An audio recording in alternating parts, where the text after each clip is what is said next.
Good morning students, welcome to the TSN education online platform. आज हम आपकी हिंदी व्याकरण की पुस्तक पंखुड़ी का पाठ 1 पढ़ने वाले हैं, जो कि है भाषा, लिपि और व्याकरण, लैंग्वेज, स्क्रिप्ट एंड ग्रामर। भाषा किसे कहते हैं? तो सबसे पहले पढ़ेंगे भाषा के बारे में। भाषा यानी कि लैंग्वेज। भाषा शब्द संस्कृत के भाष धातु से बना है, जिसका अर्थ है बोलना। बोलने की प्रक्रिया मनुष्य के अस्तित्व के साथ जुड़ी हुई है। आदिकाल में मनुष्य अनेक प्रकार के संकेतों और अस्पष्ट ध्वनियों से अपनी बात प्रकट करता था।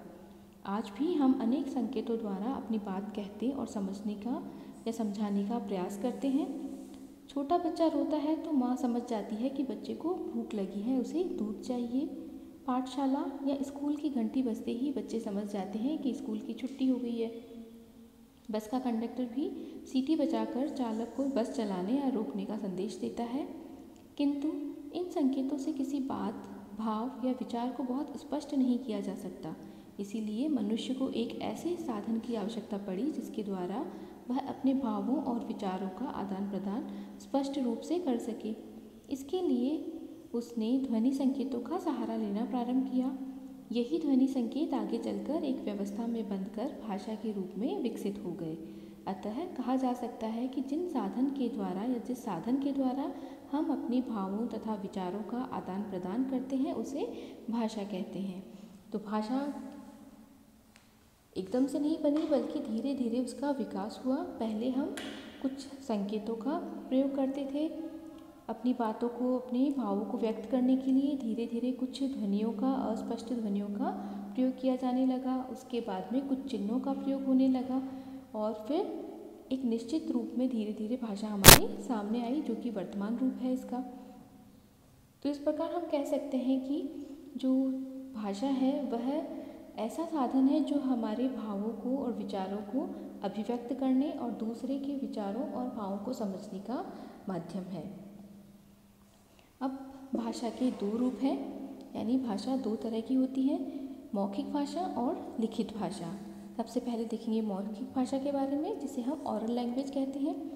तो भाषा के जिस रूप से मन के भावों तथा विचारों का आदान प्रदान बोलकर या सुनकर किया जाता है, वह मौखिक भाषा कहलाती है, जिसमें केवल हम शब्द मौखिक रूप से बोलते हैं या अपनी बात दूसरों को समझाते हैं, जबकि दूसरों की जो बात है उसको सुनकर समझते हैं, वह मौखिक माध्यम है या मौखिक भाषा है। दूसरा लिखित भाषा। भाषा के जिस रूप से मन के भावों तथा विचारों का आदान प्रदान लिखकर और पढ़कर किया जाता है, वह लिखित भाषा कहलाती है। मौखिक तथा लिखित भाषा के अलावा एक अन्य भाषा भी है, जिसे सांकेतिक भाषा कहते हैं। भाषा के जिस रूप से मन के भावों तथा विचारों का आदान प्रदान संकेतों के द्वारा किया जाता है, वह सांकेतिक भाषा कहलाती है। जैसे सिर हिलाकर हाँ या नहीं का संकेत करना, हाथ के इशारे से पास में बुलाना, ये सारे सांकेतिक भाषा के रूप हैं। लेकिन यह प्रचलित भाषा में नहीं आती, क्योंकि कई बार यह स्पष्ट रूप से अपने मनोभावों को प्रकट नहीं करती। इसीलिए सांकेतिक भाषा को मानक भाषा या भाषा के रूप में ग्रहण नहीं किया जाता।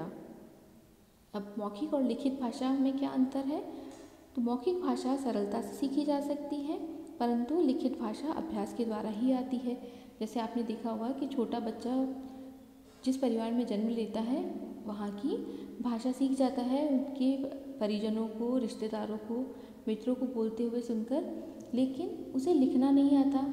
लिखने के लिए उसे प्रयास करना पड़ता है। सबसे पहले वर्णों की बनावट, उनका उच्चारण किस तरह किया जाता है, ये उसे सीखना पड़ता है। तो इस प्रकार हम कह सकते हैं कि जो मौखिक भाषा है वो सरलता से आ जाती है, लेकिन जो लिखित भाषा है उसे सीखने के लिए हमें प्रयास करना पड़ता है। मौखिक भाषा में ध्वनियों को बोलकर मनुष्य अपने मनोभावों तथा विचारों को प्रकट करता है, परंतु लिखित भाषा में उन ध्वनि चिन्हों को लिखकर अपने मनोभावों तथा विचारों को अभिव्यक्त करता है। बोलने के लिए हम ध्वनि चिन्ह जो हैं उन्हें केवल बोलकर प्रयोग करते हैं, जबकि लिखित भाषा में उन्हीं चिन्हों को लिखना पड़ता है। इस प्रकार अपने मनोभावों को लिखित रूप में समझाने के लिए हमें ध्वनि चिन्हों को लिखना पड़ता है। तो ये 2 मुख्य रूप से लिखित और मौखिक भाषा के अंतर हैं।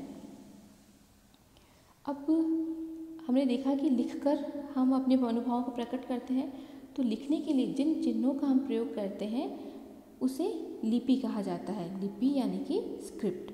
ज्ञान, विचार और भावों को स्थिर और स्थायी रूप प्रदान करने के लिए लिपि का उद्भव हुआ कि जो हम चिन्ह प्रयोग में लेते हैं तो अगर उसका कोई निश्चित रूप नहीं होगा तो हर एक के अपने लिपि चिन्ह होंगे, शब्दों को लिखने का अलग तरीका होगा, तो हम कैसे समझेंगे कि उसने क्या लिखा है। तो इसीलिए एक निश्चित रूप, उसका मानक रूप निश्चित किया गया है भाषा का, और लिखने के लिए जो चिन्ह हैं उन्हें, उन संकेतों का एक निश्चित रूप निर्धारित किया गया, इसी को लिपि कहा जाता है।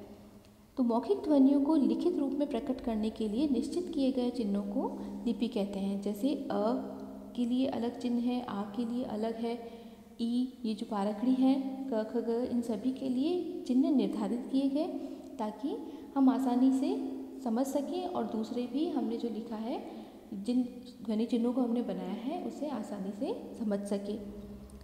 कुछ प्रमुख भाषाओं की लिपियाँ इस प्रकार है, यानी जो जितनी भी भाषाएं हमारे यहाँ प्रचलित है या अलग अलग देशों में प्रचलित है, उन सभी के लिए अलग अलग चिन्हों को निर्धारित किया गया है।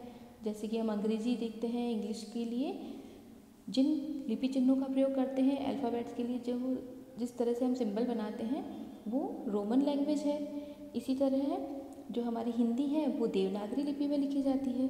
तो इसी तरह प्रमुख जो भाषाएं हैं उनके लिए जिन लिपियों का प्रयोग किया जाता है उनके बारे में देखते हैं। हिंदी और संस्कृत और मराठी, इनके लिए देवनागरी लिपि का प्रयोग किया जाता है, यानी जो वर्ण हैं, जो अक्षर हैं, उनको जिस तरह से लिखा जाता है वो देवनागरी लिपि है। उर्दू फारसी लिपि में लिखी जाती है, अंग्रेज़ी रोमन लिपि में, पंजाबी गुरुमुखी में, बंगाली बांग्ला में, कश्मीरी शारदा लिपि में, नेपाली और कोंकणी भी देवनागरी लिपि में लिखी जाती है, जबकि जर्मन और फ्रांसीसी रोमन लिपि में लिखी जाती है। अगला व्याकरण यानी ग्रामर। ग्रामर किसे कहते हैं? तो हम बोलचाल में विभिन्न प्रकार की अशुद्धियों को अपनी भाषा में सम्मिलित कर लेते हैं। गलत उच्चारण के कारण हम गलत लिखते हैं। इस प्रकार भाषा हमारी अशुद्ध या गलत हो जाती है। इस अशुद्धि को आगे बढ़ने से रोकने के लिए प्रत्येक भाषा में कुछ नियमों का निर्माण किया गया है जो हमें भाषा के शुद्ध रूप का बोध कराते हैं। इन नियमों की जानकारी जिस शास्त्र से प्राप्त होती है वह व्याकरण कहलाता है।